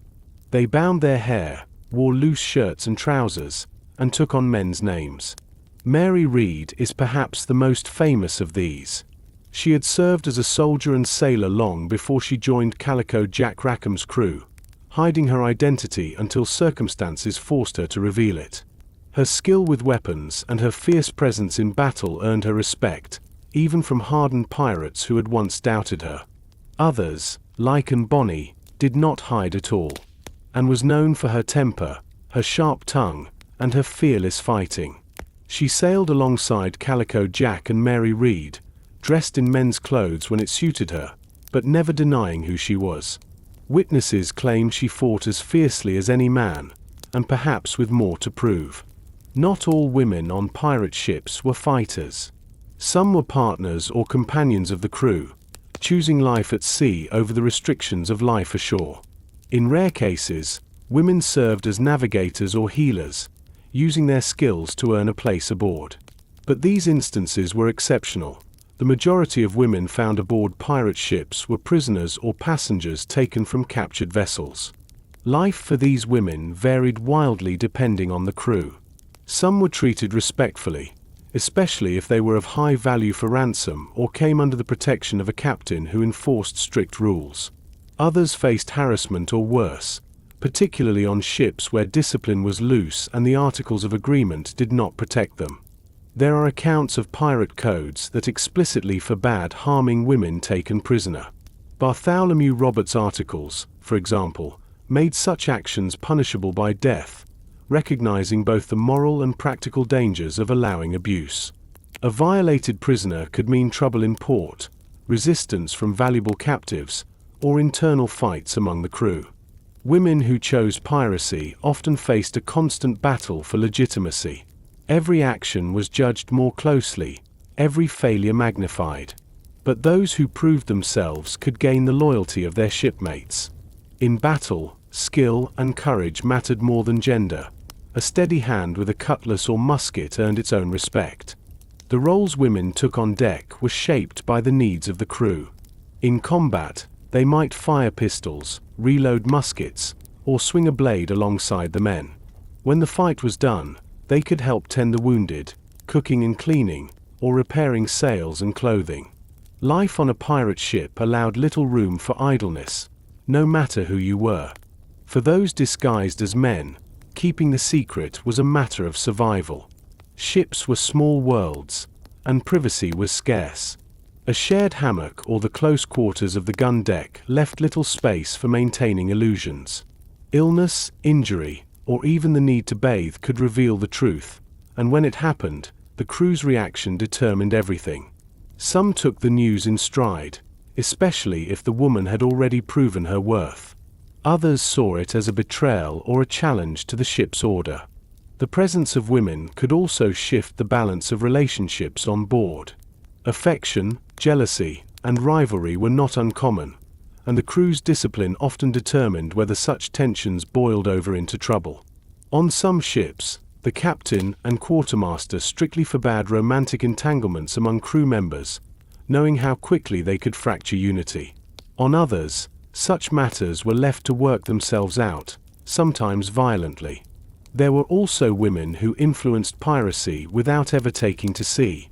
Lovers, wives, and widows of pirates sometimes handled their affairs ashore, moving stolen goods, arranging safe havens, or warning of patrols. In certain ports, tavern owners and innkeepers, many of them women, served as crucial links between crews at sea and the networks that sustained them on land. Even with these stories, women remained a rarity on deck. Most who joined a crew did so for extraordinary reasons: to escape an unwanted life, to follow a lover, to seek revenge, or simply to find a freedom unavailable in the world ashore. Their presence challenged the strict boundaries of the time, making them both symbols of defiance and subjects of curiosity in the tales told later. The myths that grew around them often blurred truth and legend, and Bonnie and Mary Read became almost mythical figures, their real deeds exaggerated by sailors' yarns and printed accounts. Some stories painted them as fearless warriors, others as cunning deceivers, and still others as tragic figures caught in the harsh grip of the pirate's life. But beyond the legend, life for women on pirate ships was much like it was for the men: crowded, dangerous, and constantly in motion. Days were filled with the grind of shipboard tasks, swabbing the deck, mending sails, hauling lines, keeping watch. Nights brought the endless rhythm of the sea, the groan of timbers, and the knowledge that the next day could hold anything from calm skies to cannon fire. For the few women who truly embraced the life, the ship became more than just a vessel. It was a chance to shape their own fate in a world that rarely allowed it. They lived under the same code, took the same risks, and, in many cases, met the same end as their shipmates, whether by battle, storm, or the gallows. In the quiet moments between raids, a woman on deck might have stood at the rail, watching the horizon like any other sailor, feeling the wind pull at her hair and the boards shift beneath her feet. The sea did not care who you were. It asked only that you endure it. And perhaps that was the greatest truth about women in piracy. Once aboard, once proven, they were judged not by superstition or the world's rules, but by the demands of the life itself. Courage, skill, and loyalty mattered more than birth or expectation. In the floating, dangerous world under the black flag, that was as close to equality as most people would ever find. Part 11. Ports and Havens. The first sight of land after weeks at sea could stir even the hardest sailor's heart. Low green hills or the pale line of a sandy shore meant more than just a change of scenery. For pirates, land meant rest, repairs, and the chance to turn stolen goods into coin. Yet not every port was safe, and the art of choosing where to drop anchor could mean the difference between liberty and the gallows. Some harbors were famous across the pirate world, places where a man could walk ashore with gold in his pocket and not fear the press gang or the hangman's rope. Nassau in the Bahamas, Port Royal in Jamaica, and Tortuga off the coast of Hispaniola became legends in their own time. Each offered what a pirate needed most: shelter from the law, a market for stolen cargo, and the company of people who would not ask too many questions. Nassau, in particular, became a haven during the early 18th century. Its sheltered harbor, shallow enough to keep out large warships but deep enough for a sloop or brigantine, made it a natural refuge. Merchants, smugglers, and tavern owners thrived there, trading openly with crews that had plundered the very ships they once loaded. In such places, stolen sugar and tobacco could be laundered into legal goods, and gold changed hands without a thought for its origins. Port Royal, known in its day as the wickedest city on earth, was another magnet for pirates. Its streets were lined with taverns, gambling dens, and brothels. Wealth poured through its markets, and not all of it came honestly. Here, a pirate could spend a year's fortune in a week, drinking imported rum, betting at the tables, and buying fine clothes to strut in before the next voyage emptied his pockets again. Tortuga had a rougher edge. Nestled in the Caribbean, it served as both a hideout and a base for raids. Its rocky inlets and winding channels offered countless places to anchor unseen. French, English, and Dutch freebooters used it as a stepping stone to strike at Spanish shipping. Though smaller than Nassau or Port Royal, it shared the same atmosphere, a mix of danger, opportunity, and vice. Not all havens were busy towns. Many pirates preferred hidden anchorages, secluded bays, river mouths, or small islands where they could careen their ships without fear of discovery. Careening meant running the vessel aground at high tide so the hull could be cleaned and repaired when the water receded. This work was vital. A fouled hull could slow a ship to a crawl, making it easy prey for faster enemies. Careening sites needed fresh water, food supplies, and enough distance from patrol routes to avoid unwanted visitors. On shore, pirates moved quickly to sell their plunder. Trusted merchants, often as unscrupulous as the pirates themselves, acted as middlemen, moving goods into legitimate markets. A load of sugar might be sold to a local trader, who would mix it with legally imported stock before shipping it on. Fine cloth, spices, or silver coins could vanish into warehouses and reappear in faraway ports without a trace of their unlawful origins. Coin in hand, the crew scattered. Taverns were the first stop for many. These noisy, Smoky rooms were more than drinking halls. They were places to share news, strike bargains, and recruit fresh hands. A captain looking to replace lost crew could find willing volunteers among the drifters and out-of-work sailors who lingered near the docks. Rum flowed freely, and stories grew taller with each round. Gambling was another favorite pastime. Card games, dice, and betting on cockfights or knife duels swallowed fortunes as quickly as any storm. Some pirates thrived on the thrill of risking their coin. Others lost everything and signed on for another voyage out of sheer necessity.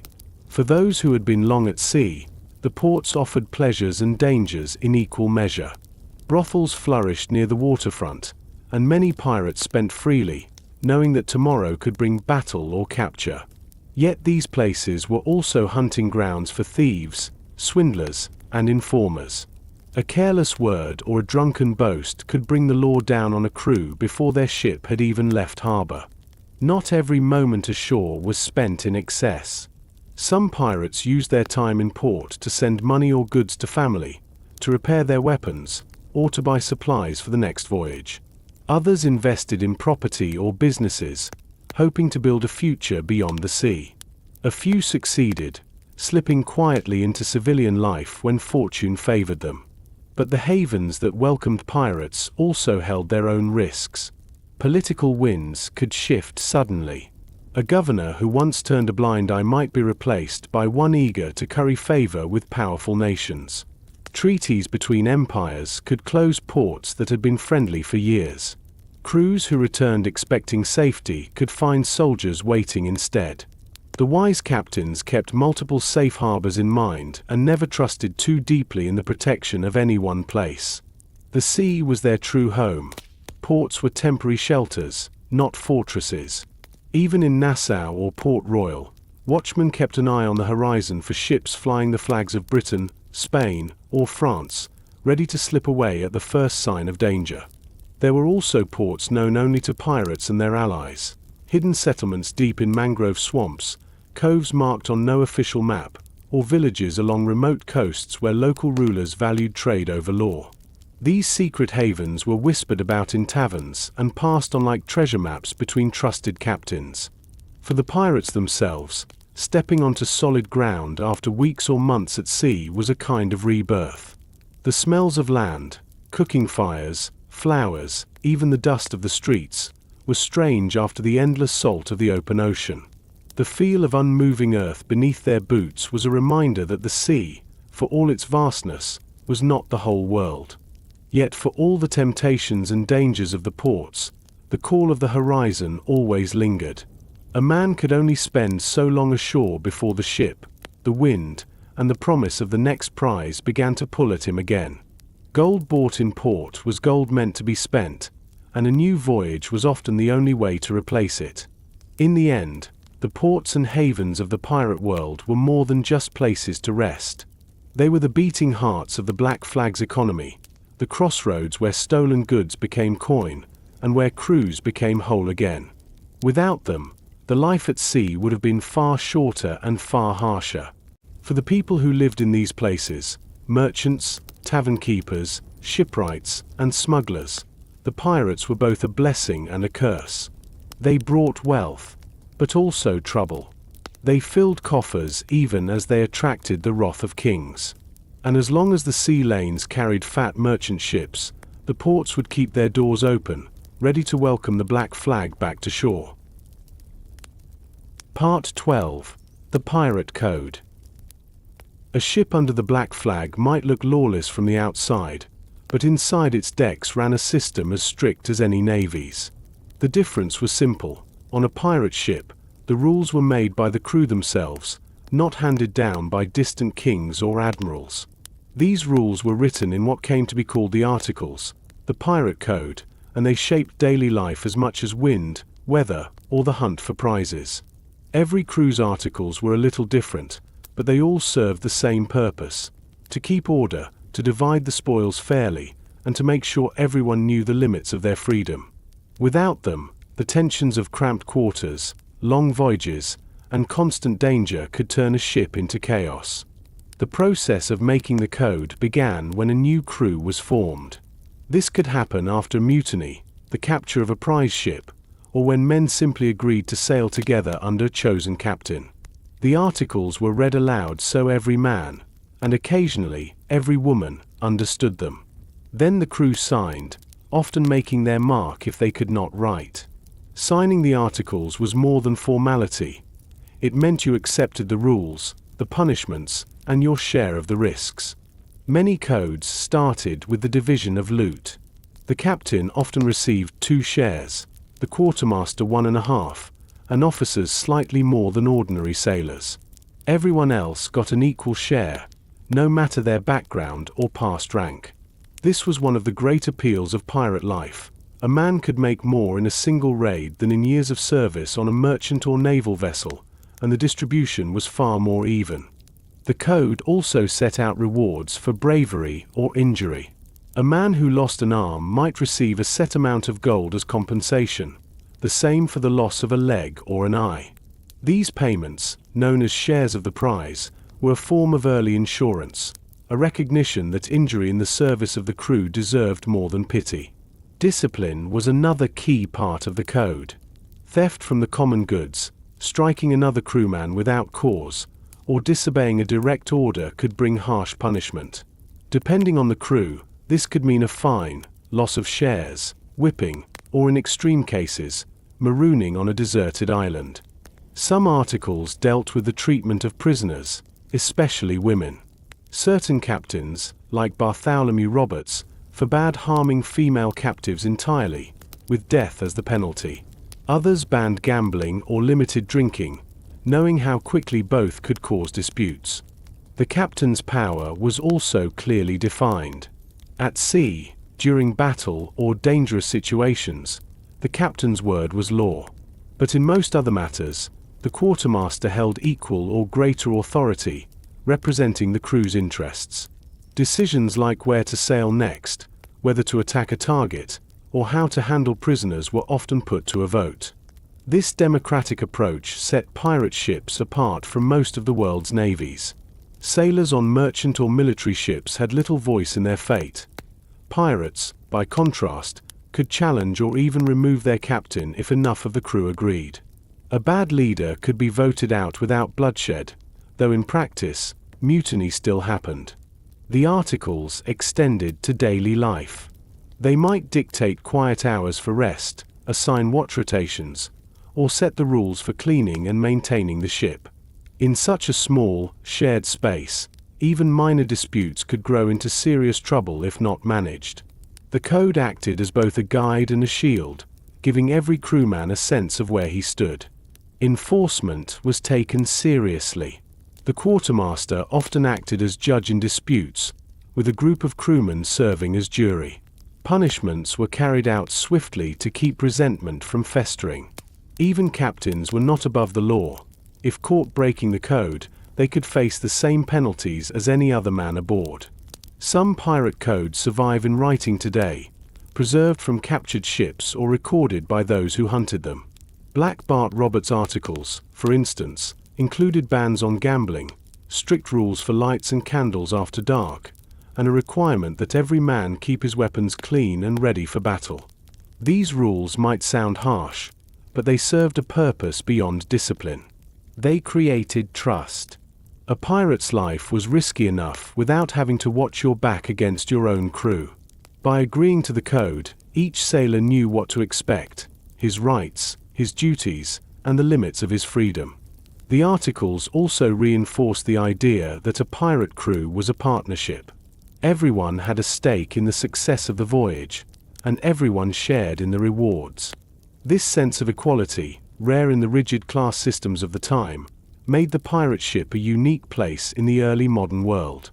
When a new voyage began, the articles would be reviewed, adjusted if needed, and signed again. Changes might reflect the crew's experiences, lessons from past mistakes, or the personality of a new captain. A ship that favored stealth and careful planning might ban loud celebrations in enemy waters. Another that relied on speed could make strict rules about keeping sails in top condition. For all their talk of freedom, pirates understood that survival depended on cooperation. The code was the glue that held that cooperation together. Without it, greed, fear, and anger could tear the crew apart long before the enemy arrived. At the end of a voyage, when the loot was divided and the crew went their separate ways, the articles lost their power. But while they lasted, they shaped life aboard more deeply than any storm or sea battle. Even today, the pirate code has a hold on the imagination. It speaks of a time when rough men, and a few women, carved out their own laws, living by rules they chose for themselves. It was not perfect, and it was not always fair, but it was theirs. And in a world where most people lived under someone else's rule, that alone was worth the risk of the gallows. Part 13. Battles at Sea. The sea could be calm one moment and erupt into violence the next. For pirates, battle was both the most dangerous and the most rewarding part of their trade. A single victory could fill the hold with gold, goods, and supplies. A single mistake could send ship and crew to the bottom. Spotting a target began long before the first shot was fired. Lookouts, perched high in the rigging, scanned the horizon for the faintest signs. The white curve of sails against the sky, the glint of sunlight on a mast, the dark outline of a hull far in the distance. Once sighted, the crew studied the ship's shape and rigging to guess its size, speed, and origin. A slow, heavy merchantman was ideal. A warship, bristling with guns, was far riskier. Closing the distance required skill and patience. Pirates relied on the wind, currents, and careful maneuvering to approach without being recognized until it was too late for their prey to escape. Some ships hoisted false flags, the colors of friendly nations, to lull the target into lowering its guard. Only when they were close enough to strike would the black flag, or Jolly Roger, rise to the mast. The sight of that flag sent a message as clear as any gunshot: surrender and live, or resist and risk death. Many merchant captains, faced with an armed crew eager for a fight, chose to give in without firing a shot. But others, driven by duty, pride, or desperation, tried to run or fight. That was when the real work began. Pirate ships were often smaller and faster than their prey, built to close the gap quickly. Once within range, the gunners came alive. Cannons were loaded with round shot to damage the hull, chain shot to shred sails and rigging, or grape shot, a spray of small metal balls, to sweep enemy decks. The goal was not always to sink the ship but to disable it, making boarding possible. As the first volley roared, the deck filled with smoke and the sharp smell of powder. Men shouted orders over the thunder of guns, hauling ropes, reloading weapons, and steering to keep the ship angled for the best shot. The sound was deafening: the crack of musket fire, the crash of splintering wood, the groan of the ship under the recoil of her own cannons. Boarding was the heart of pirate combat. Once close enough, grappling hooks flew through the air, biting into the enemy's rails. Pirates swarmed across the gap, swinging on ropes or clambering over makeshift bridges. Cutlasses, pistols, and boarding axes became the weapons of choice in this brutal, close-quarters fighting. Speed mattered here. The quicker the pirates could overwhelm the defenders, the less chance of reinforcements rallying. Many crews relied on sheer ferocity, loud war cries, fierce charges, and sudden, decisive strikes to break enemy morale. The psychological blow of seeing a wave of armed pirates pouring over the side often ended the fight as much as the steel in their hands. But boarding was dangerous work. Defenders armed with pikes, muskets, or even simple belaying pins could turn the rail into a deadly choke point. Boiling water, sand, or oil might be thrown down on attackers. Every step forward was a gamble between life and death. Victory brought swift action. The quartermaster and select crew would secure the prisoners, while others rushed to check the cargo and assess the damage to both ships. If the prize was in good condition, it might be sailed back to a safe port as a captured vessel. If not, its goods were transferred quickly, and the ship was scuttled or burned to prevent its return to enemy hands. The treatment of prisoners varied. Those with valuable skills, navigators, surgeons, carpenters, might be offered a place among the crew. Ordinary sailors were often set free in small boats or left on shore, provided they swore not to betray the pirates. Captains and officers, depending on their actions in the fight, might be held for ransom or face harsher ends. Not every battle ended in triumph. A misjudged opponent, bad weather, or a lucky shot from the enemy could turn the tide. Pirates feared being caught by naval frigates, whose heavier guns and disciplined crews were trained to destroy them. In such cases, speed and escape became the priority, and even the fiercest crew knew when to cut their losses and run. The scars of battle stayed with both ship and crew. Splintered timbers needed repair, torn sails had to be mended, and wounded men required tending. In the cramped quarters of the ship, the smell of smoke and blood could linger for days after the fight. Yet for all the danger, the lure of battle never faded. A single captured ship could mean months of comfort and freedom, or the difference between survival and starvation. In quieter moments, tales of past fights were retold, growing more dramatic with each telling. These stories were more than entertainment. They were lessons, passing on the tactics, tricks, and warnings that might keep the next fight from being the last. Battles at sea were never just about strength or numbers. They were contests of nerve, cunning, and timing. A captain who knew when to strike and when to hold back could win against a larger force. A crew that trusted each other and worked as one could turn a desperate gamble into victory. And so, in the pirates' world, the boom of cannons and the clash of steel were not merely the sounds of war. They were the heartbeat of the trade, the moments when skill, courage, and fortune decided who would sail away with the prize, and who would vanish beneath the waves. Part 14. Punishments and Justice. Life aboard a pirate ship offered more freedom than almost any other life at sea in the 17th and 18th centuries, but it was never without rules.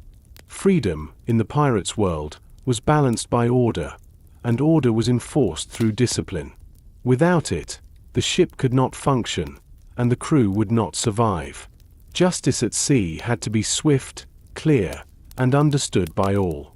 The foundation of this justice was the Pirate Code, the articles signed by every member before a voyage began.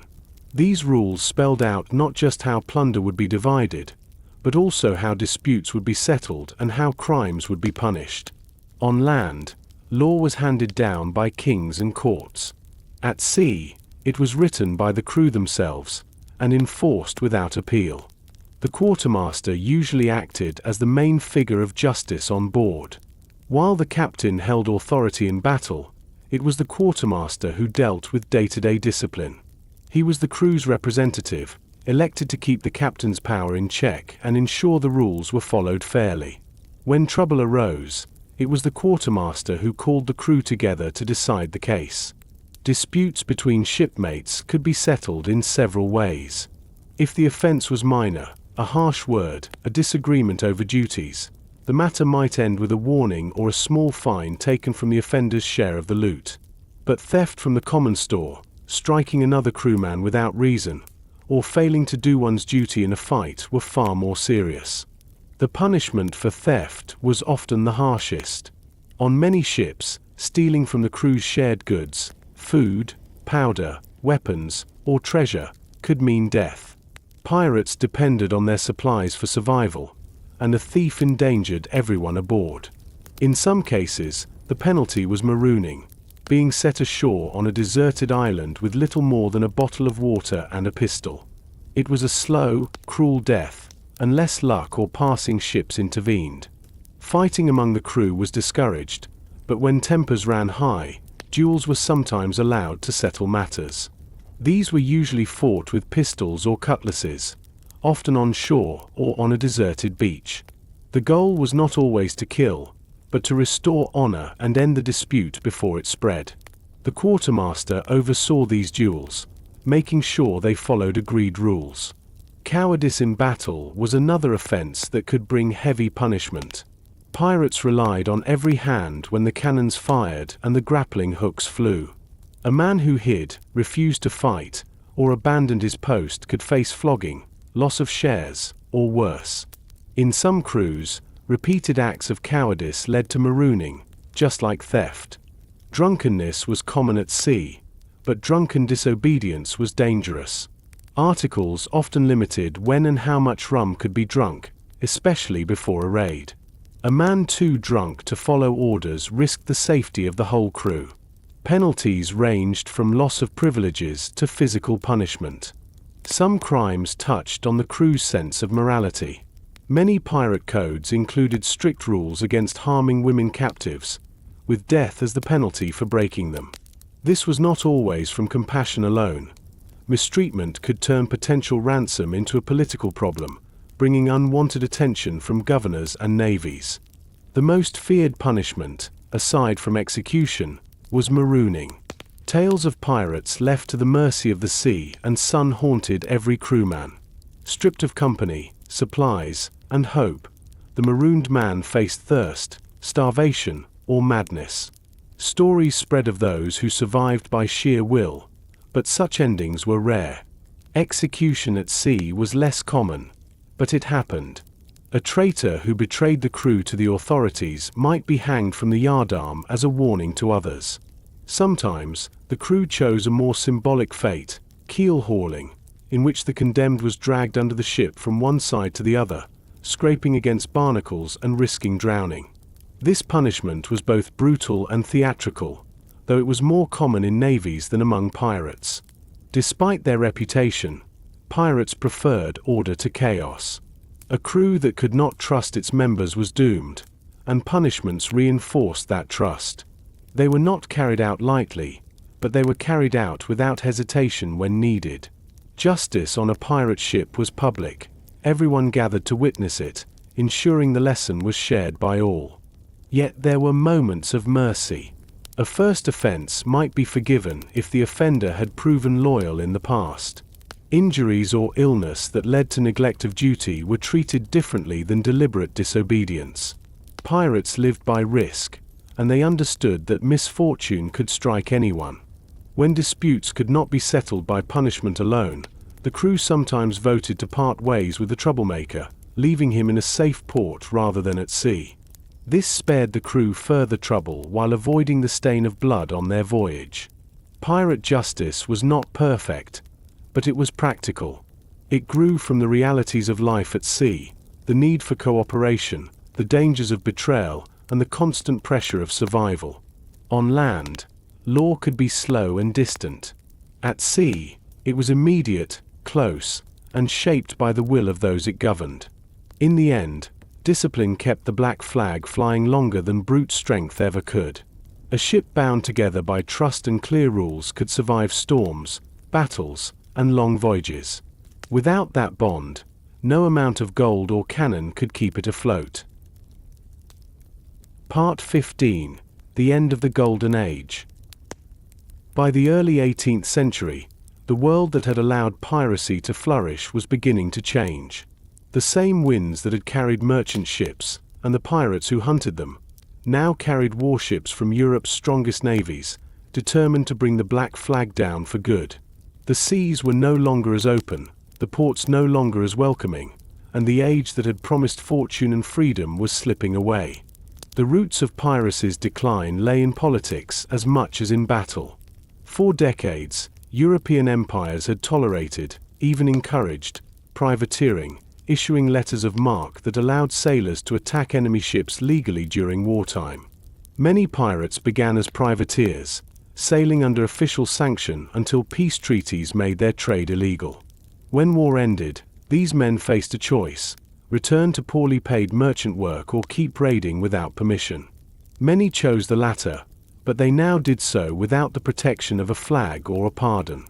By 1713, the Treaty of Utrecht had brought an uneasy peace between Britain, France, and Spain.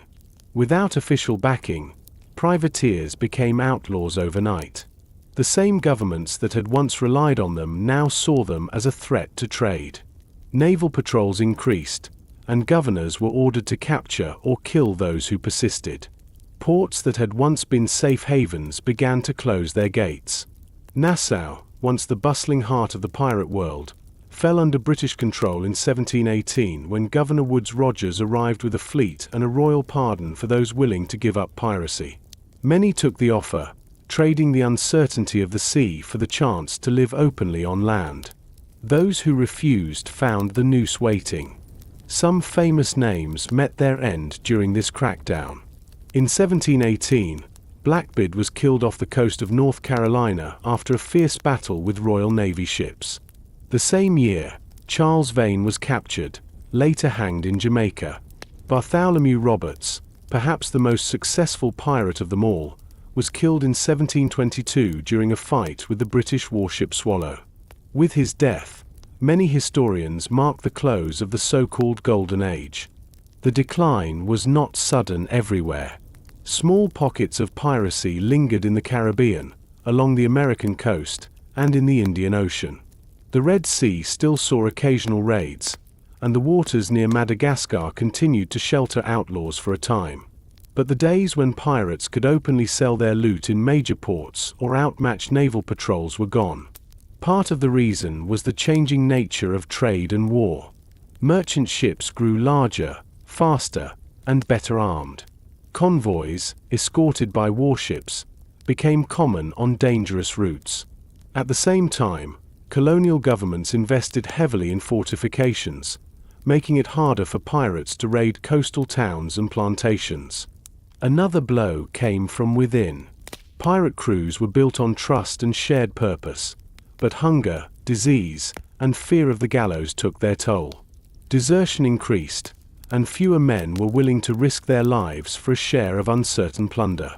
Captains found it harder to recruit experienced sailors, and many voyages ended before they had begun. For those who survived the final years, the end came in different ways. Some accepted royal pardons and faded into civilian life, becoming fishermen, traders, or laborers. Others turned to smuggling, a quieter but still risky trade that kept them close to the sea. A few remained defiant to the last, hunted down in distant waters or betrayed by those they trusted. Legends grew as the reality faded. Tales of hidden treasure, secret islands, and ghost ships began to spread, fueled by ballads, plays, and the stories of retired sailors. The image of the pirate, fearless, free, and forever chasing the horizon, began to outshine the truth of hunger, hard work, and the constant threat of death. Yet the truth still mattered. The Golden Age of Piracy had been a brief, violent chapter in the history of the seas, shaped by war, greed, and the desire for freedom. It had shown that even in a world ruled by empires, ordinary sailors could seize a measure of power for themselves, if only for a short time. As the decades passed, the black flag disappeared from most oceans, replaced by the banners of nations and the discipline of organized navies. The last of the old pirates died in obscurity, their names remembered only in whispers or court records. But their legacy lingered, carried on the tide of stories and songs that refused to fade. For the men who had once sailed under the skull and crossbones, the sea was never just a place of danger or profit. It was a world of its own, bound by its own rules and promises.